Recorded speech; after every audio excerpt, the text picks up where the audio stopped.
Hello there. What is going on, everyone? Today we are going to be taking a look at a whole lot of designs and 3D prints from ZZM Armory. They sent us out a bunch of different models to look at. And if you like what you see and you want to check out more from ZZM Armory, I'm going to have a link in the video description below. It's a website that does primarily have a lot of STL files. So they normally don't sell the full printed stuff, but you can contact them. They do a little bit of print on demand service, but it's largely targeted for people who have 3D printers. They have a lot of different ships. We're going to take a look at a couple of different ships that are going to be nice for your tabletop miniatures games, like Star Wars Legion. Of course, I'm holding an A-Wing right here in my hand. Also, if you do want to order some STL files from the web store, there's a code for 20% off. Crabbok 20. Pretty simple. Don't misspell it. My name is like right there in the channel. It's astounding how many people misspell my name. It's like it's right there. Crabbok.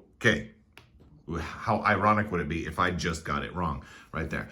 So we're gonna look at a couple of different things. And so I want to start off. We're gonna look at this A-Wing right here, but before I do that, also we're just reminding you guys there's still time left to enter to win the $25 Amazon gift card giveaway. You just have to be a subscriber and leave a comment on this or one of my videos.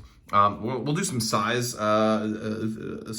comparisons here in just a minute too, but I just want to kind of show you guys the design of the A-Wing.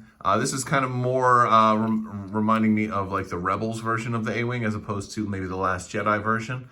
But I know that there's different types available. Like I think you can print out either type of configuration if you like. We've got a real nice engine set up here. And then just for like size comparison, here we go. We've got like a little clone trooper right there. So here's kind of how a Legion Mini will look kind of right next to one of these. So they're pretty a good size and they're going to take up a lot of room on your tabletop. We also have some walls here behind me. And we're gonna, I'm gonna set this right here. And the walls are actually pretty cool because they're kind of this modular system. So I'm gonna show you kind of one of the walls right here. These are pretty straightforward walls. They have a little bit of that Imperial kind of design. So if you're into painting, you can kind of maybe paint some of these white or something like that and keep the rest gray. And there are also these like kind of bookends. And so you can kind of build these however you like. So we've got our big pillars here, and then we have this kind of interlocking groove system that is gonna go in here.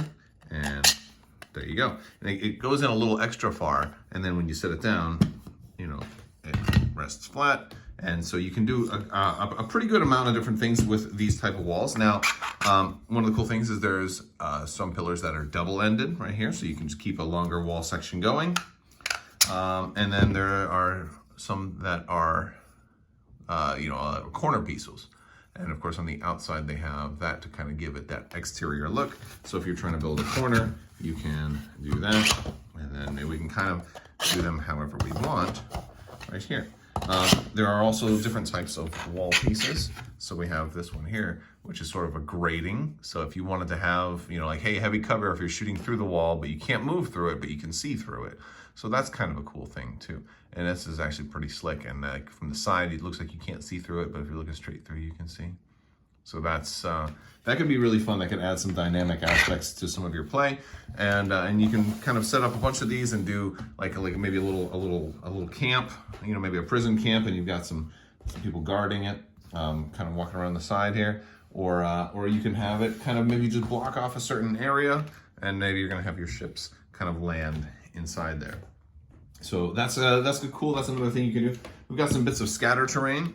And so like these are cool like little torpedo casings. So if we are setting up, because again there's lots of different ships, and we'll take a look at some more ships. We've got these torpedo casings, there are how many episodes of like Rebels and or the Bad Batch and stuff are they trying to steal armor or ordnance and things like that. And well, the cool thing is these actually can come out, so they don't have to be in here, but they're kind of a tight fit, so I might just leave them in. I think usually if I'm going to be setting these up as scatter terrain, I would probably want them kind of set up completely assembled or something like that.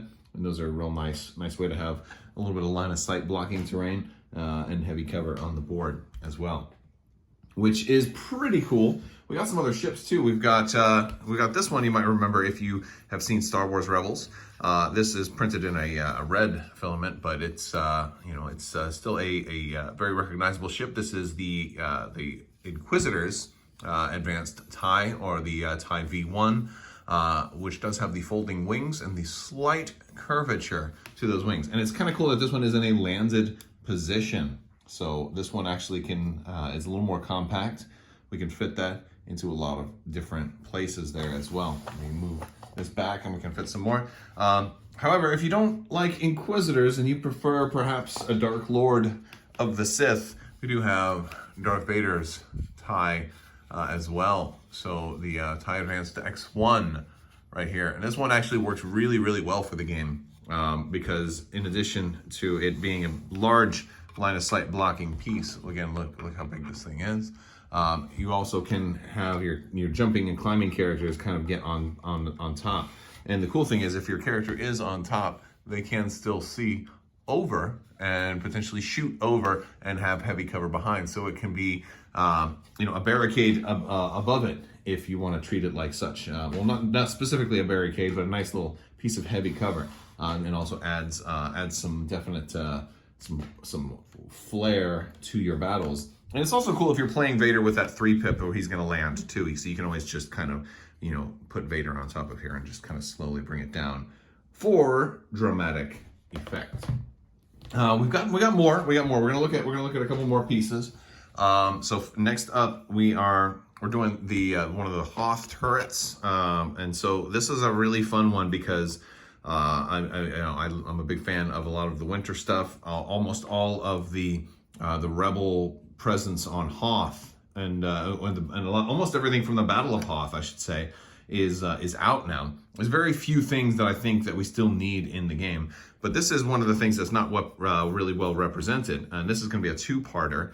And so the cool thing about this is that you can stick it in there. It fits pretty snug, and you can rotate this as well. Now, there aren't really like interactive turrets in the game for you to take control of, so you can always just easily treat this as a kind of an abandoned or a unpowered turret and just kind of treat it as a normal terrain piece. Or you can, if you wanted to do some kind of objective with it, you could treat it as maybe a turret that you do get to shoot and kind of treat it similar to maybe the 1.4 FD turret, which would be a kind of fun kind of little replacement for something like that. Or maybe you're gonna get one of these and just kind of model, kind of change one of yours up a little bit.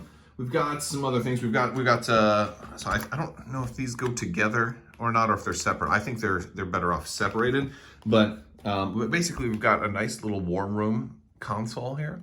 And the fun part of something like this is like painting. You can paint any kind of planet you want right there. You can maybe paint that as Coruscant, and you got like your Obi-Wan Kenobi and Rex and all of them kind of standing around the table, kind of deciding. And this is going to be a good one if you're using the walls too, so you can have this be a war room. This is also another table that's kind of similar to that, and you can put things on here, or maybe we can put that on there, but then that might be a little too high because what's the point of having a console that the guys can't reach? So I think that's supposed to probably go on the ground. And you can put a lot of other little things on this. One of the things you could put on, or just have this as just being another table that's, basically kind of your interior heavy cover barricade type pieces. But yeah, so these are pretty nice. I kind of like that, and it definitely looks like it's something straight out of an episode of the Clone Wars too. So very cool. All right, we've got some Jedi Council stuff. We've got Wooka and Yodis. Wait, let me reverse that. Yoda and Wookiees. Wooka and Yodis. So when you get older like me, your brain totally rewires itself. I feel like I'm entering the Matrix. I better not say that too loud. They'll come and get me. Anyway, we do have Yoda and the Wookiees coming out soon. And so we've got some Jedi Council chairs, which kind of could be cool to go maybe around maybe this is a hollow table, right? And so we want, so this would be kind of a cool chair for certain Jedi Masters. We've got this other one here, although this one looks a little bit more like a roller coaster ride. But this one, I think you'll definitely remember this one. This is a good one that Yoda would sit in, right? Or Mace Windu. So you can set up your sort of your Jedi Council right there. Which is a fun one, and you can print as many of these as you want. Now, if you want the STL files, I know you can buy them on the website. You can use that code Crabbok20. There's also a Patreon that you can join up with and get STL files as a result of that. You can read all about that on the website, so I will put links to that. But I did also mention Yoda and the Wookiees, right? Or I also said, I think I said Woda and the Yookiees, but so we have some there's some Kashyyyk inspired pieces, and I want to show this to you proper. So let me set it up, and I'll switch the camera over. All right, so here we've got some of the Wookie huts or the Wookie terrain that you might see on Kashyyyk if you're planning on doing any kind of Kashyyyk table. And so this is pretty cool. There's a whole variety of these, and they kind of come in kind of a modular setup. So you can have some of these like maybe on the ground and have some of them raised up. You got those platforms, which are super cool. And then of course we've got the big hut right here. And this is a much larger piece. You can kind of see the clone trooper right there. And it's a very large piece, very iconic. And this comes in like a lot of different pieces, and so this can slide around. You can pick this off very easily to see what's going on under here. You probably want to glue these on, but I did not glue them all on yet because they are separate pieces, and so I think they're gonna print separately. I don't know much about 3D printing specifically, but so it's not like you're printing one massive piece. You're printing a couple of smaller pieces that are gonna go together, and then this, of course, will then be able to go back on right there, and there we go. So pretty cool stuff.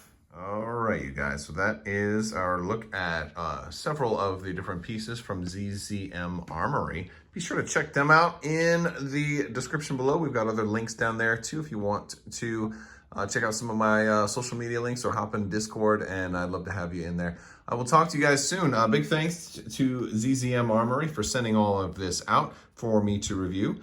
So it was very nice of them. And let me know your favorite piece in the comment section. I will talk to you guys later. I want to thank you all so much for watching, and as always, have a great day.